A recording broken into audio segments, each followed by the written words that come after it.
Good evening. The news summary for this Wednesday, 4th October. The Seychelles Revenue Commission is calling on companies and individuals doing business to declare their taxes as per the tax law, and this includes reporting the accurate amount and a timely manner. The appeal comes now that the SRC has identified several cases of undeclared tax amounting to 129 million rupees, including penalties during audits carried out during the first half of this year. Hansha Naiken is the large audit manager at SRC. For the second quarter of the year 2023, the audit section has detected around 119 million rupees for a total with penalties, and this was on an average of 26 cases that were done. And without the penalty, it would amount to 52.8 million rupees detected, as compared to the first quarter, where 9.4 million rupees in total with penalties were detected for a total of 22 cases that were conducted, and the primary tax that were obtained was about 5.5 million rupees without the penalties. This shows that in total, for the first 6 months of the year, there has been about 129 million rupees detected with the penalties included. And when we look at the amount without the penalty, it will result in about 58.3 million rupees.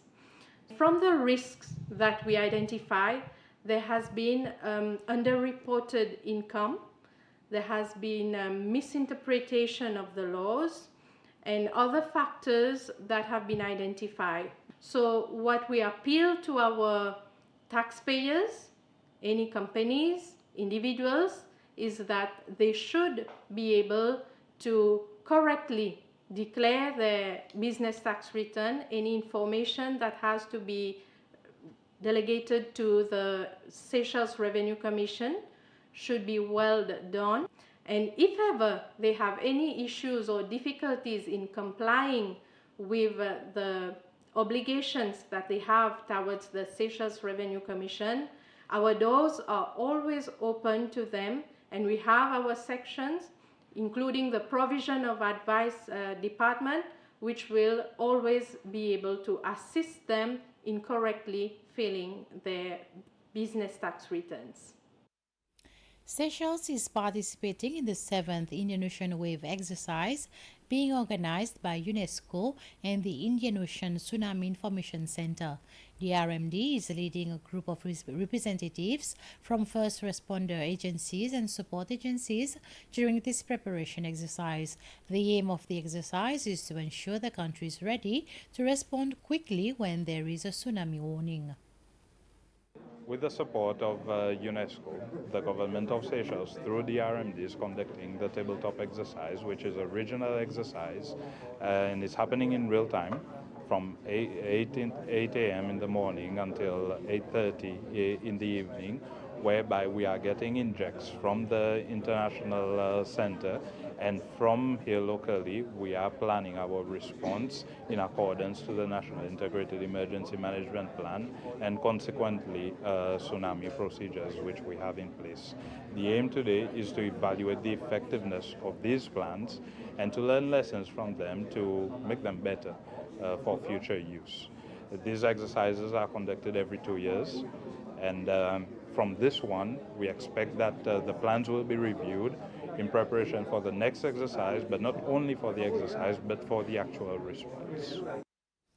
Tomorrow, 5th October, is Teachers' Day, and in his message for the occasion, the Education Minister, Dr. Justin Valentin, says that over the next 2 years, there will be a series of actions which will have a direct impact on their profession.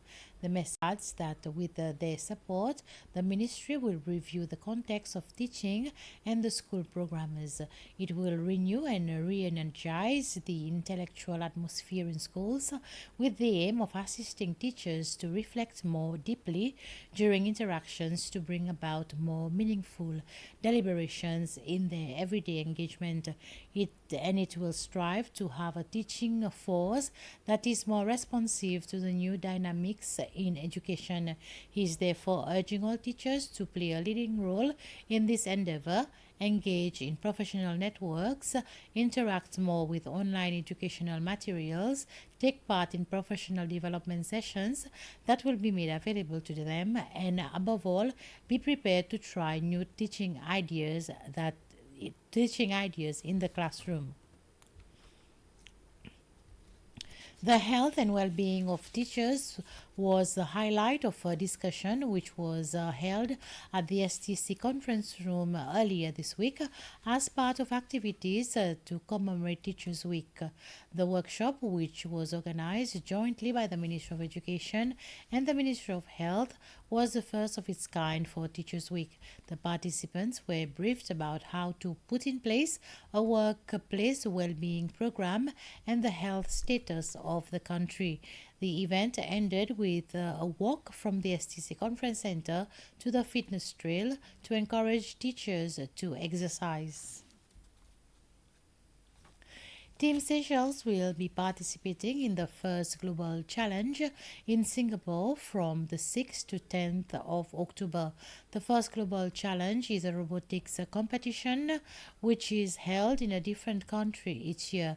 This year's theme is Hydrogen Horizons, to encourage students to think of the future of renewable energy and the use of hydrogen in the sector.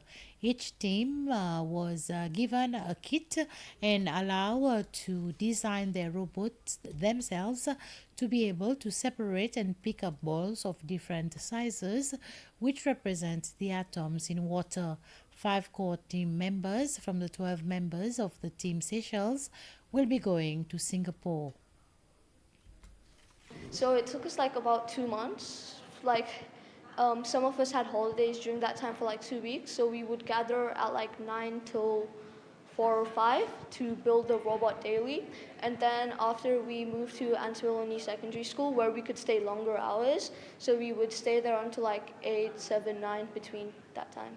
It was definitely difficult because like many of us had like knew what robots were but didn't know how to build them, so we used our imagination, and like some factors wouldn't work well, like they'd work well in your mind but not actually when you build it. So it was difficult, but it was definitely worth it. A lot of us got to know a lot new things about robotics. Like me, I learned a lot during those 2 months, so I'd say it was definitely worth it.